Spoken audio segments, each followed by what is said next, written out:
কি চেনা চেনা লাগছে আওয়াজটা? নিশ্চয়ই বুঝে গেছেন আজকে আমাদের ভিডিওর টপিকটা। আর বুঝবেন নাই বা কেন? রাস্তাঘাটে যতই অন্য কোনো মোটর বাইক আমাদের পাশ কাটিয়ে যাক না কেন, যখন আপনি এই ডাক ডাক ডাক ডাক আওয়াজটা শুনতে পান, তখন একটুর জন্য হলেও আপনার মনে আওয়াজটার দিকেই চলে যাবে। এটাই স্বাভাবিক। আর যাবে নাই বা কেন? এই মোটর বাইকের নামেই তো আছে রয়্যালের উল্লেখ। আর রয়্যাল মানেই তো একটা রাজকীয় ব্যাপার, তাই না? মেড লাইক এ গান, গোজ লাইক এ বুলেট, যাকে শব্দে রূপান্তর করলে হবে রয়্যাল এনফিল্ড। পৃথিবীর ইতিহাসের অন্যতম উল্লেখযোগ্য প্রাচীন মোটরসাইকেল ব্র্যান্ড এই রয়্যাল এনফিল্ড আমাদের লোকসমাজে যতটা প্রভাব বিস্তার করেছে, এর ইতিহাসও কিন্তু ঠিক ততটাই রোমাঞ্চিত ও গুরুত্বপূর্ণ। তো আসুন আজকে জেনে নিই কীভাবে সৃষ্টি হলো এই রয়্যাল এনফিল্ডের এবং এর সঙ্গে জুড়ে থাকা অজানা সব তথ্য। সালটা 1851।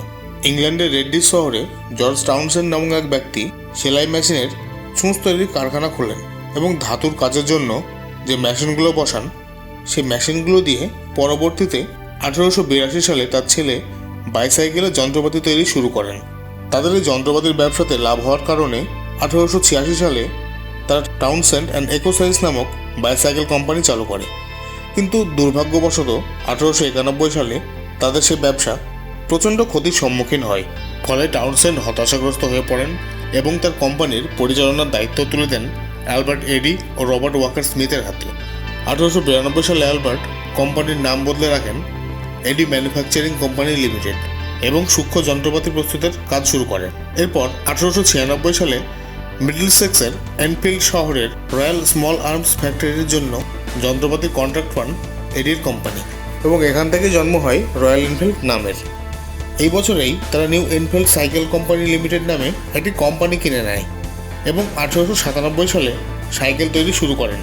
কিন্তু ধীরে ধীরে ইংল্যান্ডের বুকে মোটরসাইকেলের জনপ্রিয়তা বাড়ার ফলে এনফিল্ড কোম্পানিও মোটরসাইকেল তৈরির সিদ্ধান্ত নেয়।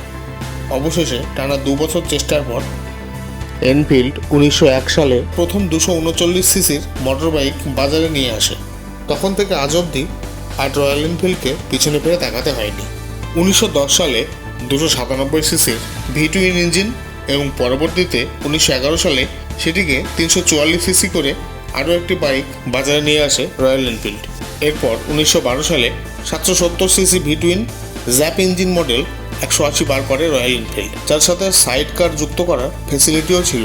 বলা বাহুল্য, এই সমস্ত মোটরসাইকেলগুলো কিন্তু খুবই জনপ্রিয়তা পেয়েছিল তখন রয়্যাল এনফিল্ড এতটাই জনপ্রিয়তা লাভ করেছিল যে 1914 সালে শুরু হওয়া প্রথম বিশ্বযুদ্ধে ব্রিটেনের সেনাবাহিনীকে যুদ্ধক্ষেত্রে ব্যবহারের জন্য মোটরসাইকেল সাপ্লাই করেছিল এবং একই সময়ে রাশিয়ার জন্যও মোটরসাইকেল তৈরির চুক্তি স্বাক্ষর করেন রয়্যাল এনফিল্ড কোম্পানি।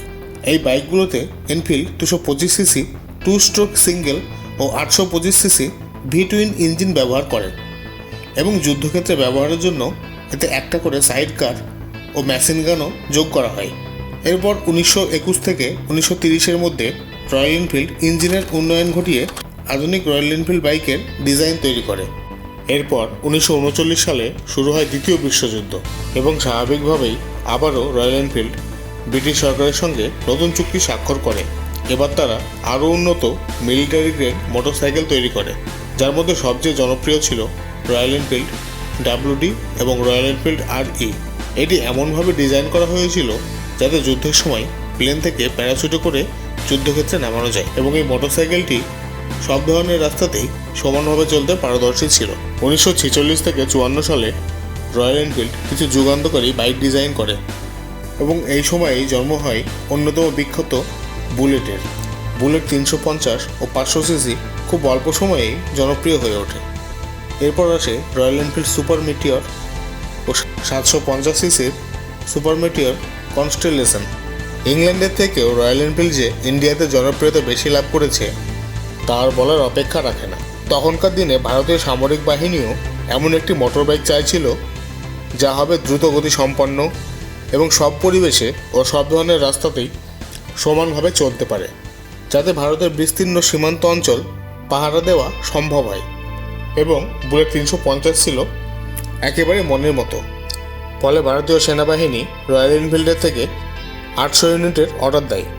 পরবর্তীতে 1955 সালে ব্রিটিশ রয়্যাল এনফিল্ড মাদ্রাজ মোটরের সঙ্গে যৌথ উদ্যোগে চেন্নাই একটি কারখানা খোলে। প্রথম দিকে ইংল্যান্ড থেকে পার্টস নিয়ে এসে ভারতে কেবল রয়্যাল এনফিল্ডের অ্যাসেম্বলিং করা হতো এবং পরে 1962 থেকে ভারতেই তৈরি করা হয় রয়্যাল এনফিল্ডের সমস্ত পার্টস। এরপর 1990 সালে আইসার মোটরের সাথে একত্রে বাইক উৎপাদন শুরু করে রয়্যাল এনফিল্ড, আর এভাবেই ভারতীয়দের মনে জায়গা করে নেয় রয়্যাল এনফিল্ড। বর্তমানে গোটা বিশ্বে 50টি বেশি দেশে রয়্যাল এনফিল্ডের বাইক বিক্রি হয়। শুধু যে সাধারণ জনগণ রয়্যাল এনফিল্ড ব্যবহার করে তা নয়, অনেক ইন্ডিয়ান সেলিব্রিটি যেমন বরুণ ধাওয়ান, আদিত্য রয় কাপুর, শাহিদ কাপুর, এমনকি জ্যাকি শ্রফও ব্যবহার করে এই ব্র্যান্ডের মোটরসাইকেল।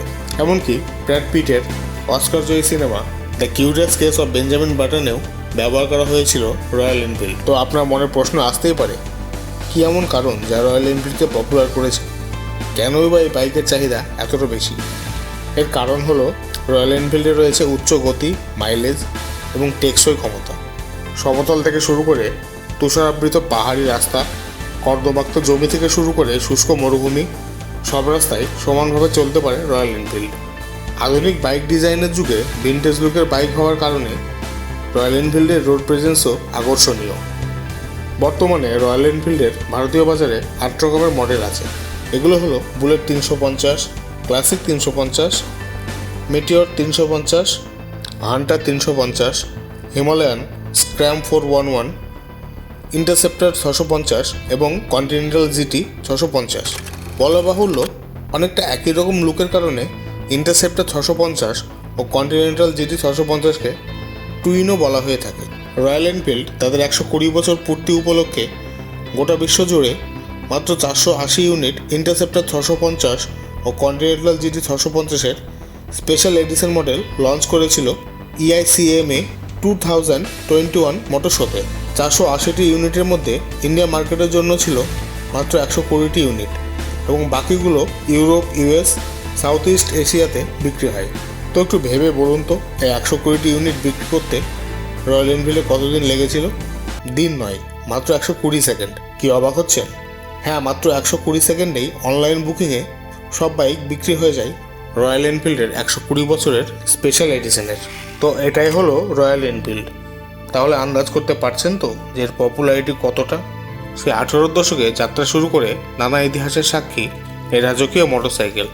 তো আপনার রয়্যাল এনফিল্ডের কোন মডেলটি বেশি পছন্দ? কমেন্ট করে জানিয়ে দিন। তাহলে আজ এ অবধি।